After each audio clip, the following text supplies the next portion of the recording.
asambleas porque ni entendía, y había muchos partidos que decían que eran materialistas, y yo pensaba, ay, qué feo, eso solo han de pensar en el dinero, y no tenía yo mayor cultura política. Pero llega el 68 y la Facultad de Economía es muy politizada, todo el tiempo es discutir y asambleas y que el movimiento y compañeros, y empiezo a acercarme poco a poco, y lo más importante fue cuando hubo el bazucazo en la Prepa 1. Entonces eso adquirió una dimensión nacional y el rector mismo llama a una protesta, iza la bandera en rectoría en forma de protesta y luego llama a la marcha, y ahí fuimos todo el mundo, porque era una ofensa, era como habían ido a romper la puerta de la preparatoria nacional, y lo del ejército con un bazucazo era inconcebible. Entonces salimos a la calle miles y miles y miles de gente que nuestra conciencia política era bastante nula, y el rector y los directores de las facultades encabezando con gran dignidad la marcha que recorrió por Insurgentes, llegó hasta Félix Cuevas y nos regresamos, a pesar de que había algunas gentes que insistían que al Zócalo, el rector fijó su postura de que eso era una provocación, que había que regresarse. Ella es Josefina Alcázar. A partir de ese día comenzó a asistir a asambleas para involucrarse con las movilizaciones estudiantiles de su facultad. Como muchas mujeres de ese momento, recabó fondos para hacer volantes o pancartas. Y pasó de las faldas a los pantalones, de los tacones a los zapatos bajos para poder agacharse y pintar mantas y marchar.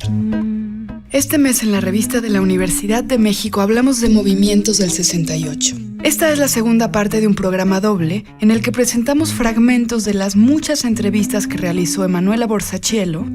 Emanuela es una investigadora y periodista feminista, está especializada en mecanismos de control y feminicidios. Ella fue la curadora del nuevo Memorial del 68, que abre sus puertas ahora en octubre y permanecerá durante 10 años en el Centro Cultural Tlatelolco. El nuevo memorial, entre otras cosas, explora las movilizaciones impulsadas por mujeres desde el 68. Así que en este par de programas escuchamos a mujeres que directa e indirectamente están relacionadas con el movimiento estudiantil. Otras que son herederas de un legado de resistencia, pero todas ellas son parte de un despertar feminista que es ahora trascendental. La historia de Josefina es importante, pues aunque estudiaba economía y no estaba muy politizada, el 68 creó en ella la necesidad de respeto y justicia para los estudiantes.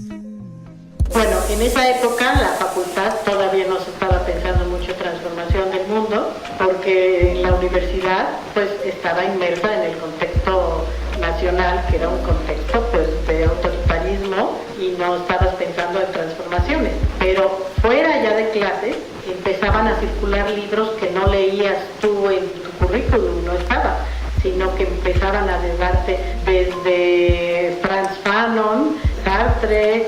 Leíamos cosas que yo ni en mi caso hubiera leído, ni en la facultad te las daban todavía. Pero poco a poco, por ejemplo, en ese momento empezaba a haber ya libros de la editorial Era, que sí traían muchas cosas ya de Argentina, o que empezaban a publicar ellos, que ya tenían su apertura. Entonces nos acercábamos a ellos, lo que para mí fue un impacto muy grande, porque mi horizonte cultural se empezó a ampliar, porque de como yo venía de mi casa con un horizonte cultural muy estrecho, de repente aquí el mundo se me empezó a ampliar y ver que era mucho más grande de lo que yo tenía mi visión. Mi visión era muy estrecha, mi familia, y cuando pensaba ya en muy grande, pensaba en toda la familia. De repente empiezas a ver que existe un contexto social, el movimiento estudiantil, los estudiantes y la sociedad. Fue un impacto para mí en pensar que yo podía, como estudiante, tener un impacto en la sociedad, y además un impacto en mi vida, de empezar a poder cambiar cosas y empezar a poder cambiar la sociedad. 50 años después, Josefina Alcázar es una respetada doctora en sociología, especializada en teatro y performance. Se interesa por las formas híbridas, la interdisciplina en el campo artístico. Sin embargo, en el 68, era una estudiante que, como muchas y muchos, aprendió muy rápido sobre la resistencia. Yo estuve participando en en las marchas, muchas veces haciendo las mantas, que era mi participación, haciendo volantes, a veces estaba yo trabajando en el mimeógrafo, que eso me gustaba mucho, estar en el mimeógrafo, y después a la del 2 de octubre yo ya no fui. Mi papá me dijo, no sales, ya para ese momento ya la represión ya se sentía, ya la percibía, que ya habían entrado el ejército a la universidad, ya había pasado el bazucazo, habían intentado tomar el ejército el casco de Santo Tomás. Por la televisión, por el radio, en la prensa, constantemente estaban diciendo que los comunistas que querían infiltrarse en el movimiento y que era una provocación internacional para atentar contra las Olimpiadas. Todo ese bombardeo era constante. Había helicópteros que tiraban volantes diciéndole a los papás, no dejes salir a tus hijos porque está viniendo un movimiento internacional aquí de conspiración.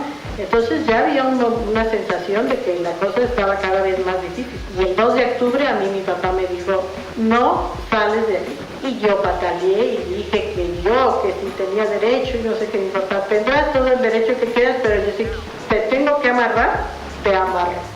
Después del 2 de octubre vinieron las Olimpiadas. Josefina recuerda cómo entre la tristeza y la llegada de tantos extranjeros, los jóvenes mexicanos experimentaron una confusión atroz. Era esquizofrénico en el sentido en que tenías las dos cosas presentes. Pero lo que a mí, en mi caso personal, me hizo clic fue cuando los atletas norteamericanos del Black Power, en el momento en que ganan las medallas y se suben al podio para que toca el himno norteamericano, y levantan el puño con el guante negro, para mí fue así un golpe, como recordar lo otro, recordar que había una cosa social y un movimiento muy importante, más que el jolgorio de las Olimpiadas. En el nuevo memorial del 68 pueden encontrar testimonios completos como el de Josefina Alcázar. Esto es en el Centro Cultural Tlatelolco, pero también existe una versión digital en www.m68.mx. Ahí encontrarán archivos con un sinnúmero de memorias e información sobre los movimientos sociales que, desde 1968, han impulsado el reconocimiento de nuestros derechos en México. Seguimos ahora con otra de las mujeres entrevistadas por Emanuela Borsachelo. Su nombre es Aída Hernández. Ella creó un movimiento que se llama Red de Feminismos Descoloniales. Nosotros hemos venido a poner en la mesa del debate junto con otras muchas voces, no solo nosotras. Somos parte de todo un movimiento a nivel, podríamos decir, mundial, porque nos identificamos con otras muchas voces que desde la India, desde la diáspora chicana en Estados Unidos, plantean que el feminismo, no obstante ser una corriente emancipatoria que buscaba la justicia social, al hacerlo desde perspectivas de justicia y perspectivas de derechos que eran herederas de la Ilustración y de toda una visión liberal de los derechos, dejó fuera muchas otras concepciones de justicia en donde lo común y lo colectivo eran fundamentales. Y que también el pensar que la desigualdad de género y la violencia patriarcal es el eje a partir del cual nos tenemos que articular, tendió a homogenizar la experiencia de ser mujer en torno a este solo eje y no vio la manera en que el racismo estructural, la desigualdad de clase, la desigualdad generacional, la heteronormatividad, planteaba otras múltiples maneras de ser mujer que, desestructurando o centrando solamente la lucha en un eje, iban a seguir victimizando y revictimizando a las mujeres. Aída Hernández es profesora e investigadora del Centro de Investigación y Estudios Superiores de Antropología Social. Para ella, los feminismos de México se relacionan directamente con el movimiento del 68, no solo como una motivación, sino también como una contradicción. Lo que me impacta a mí es la manera en que este movimiento representó una ruptura y una denuncia con la utopía de la posrevolución. Yo llego a estudiar en el 82 a la Escuela Nacional de Antropología e Historia, vengo del norte, en Ensenada, Baja California, y realmente desde que yo llego a la Ciudad de México, tengo que reconocerlo, en Ensenada yo vivía en otra realidad. Es a partir de que llego en el 82 que yo me empiezo a dar cuenta de la importancia que ha tenido como inspiración el movimiento del 68. 68. Y yo quiero plantear como en dos niveles. Por un lado, representó a nivel de la conciencia histórica un movimiento que develó las falacias de lo que era esta utopía posrevolucionaria. Puso en la mesa del debate el autoritarismo del Estado mexicano, que por supuesto existía con las huelgas anteriores, existía mucho antes del 68, pero el movimiento, la masacre, la movilización política que vino después del 68 movió conciencias e hizo que mucho de lo que era esta parafernalia en torno al México posrevolucionario se desestabilizara. Pero para mí, a nivel más personal, tuvo mucho más impacto lo que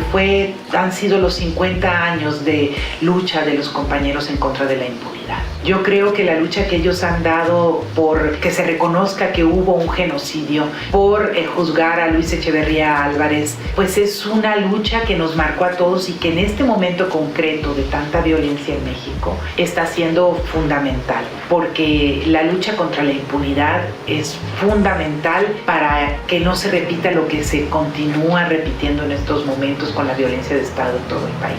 Y sí, para mí ha sido sorprendente cómo los compañeros pues han estado al pie del cañón y vinculando en sus análisis la lucha contra la impunidad con los distintos movimientos, ¿no? Cuando viene los presos políticos después del zapatismo, los compañeros del 68 nos recuerdan cómo la criminalización de los movimientos sociales ha sido una constante.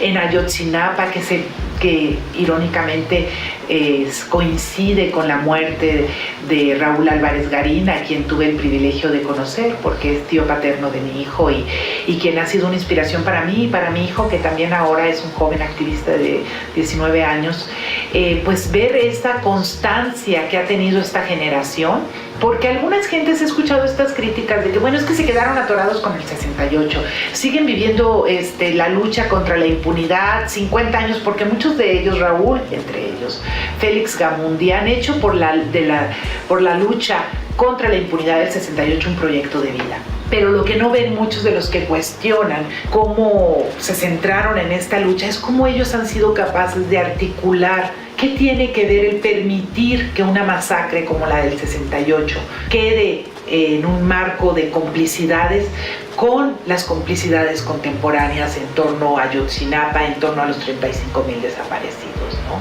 Yo creo que ellos son parte de esta conciencia política que nos sigue movilizando a todos. El trabajo actual, el activismo feminista de Aida, es parte del coletazo del 68. El aprendizaje que obtuvieron de ese año otras movilizaciones es fundamental.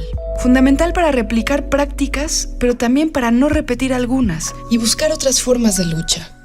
Los puntos de encuentro pues son evidentes y son los que yo te marco, y es cómo reconocer que el Estado ha utilizado su derecho a una violencia legítima para ejercer violencias ilegítimas, y que ellos nos han develado la violencia intrínseca del Estado mexicano que el feminismo ha venido denunciando. Ellos nunca plantearon que ellos tenían una lucha anticapitalista, sobre todo a partir de una perspectiva clasista y muchos de ellos marxista, abiertamente marxista, aunque ahí confluyeron, como saben, muchas tendencias políticas, pero sí había una visión sobre todo anticapitalista y antisistémica. Sin embargo, no en ese momento, por la generación de la que se trataba y tal vez también por sus propias incapacidades políticas, había dificultad para ver cómo la violencia patriarcal era intrínseca de la conformación del Estado mexicano.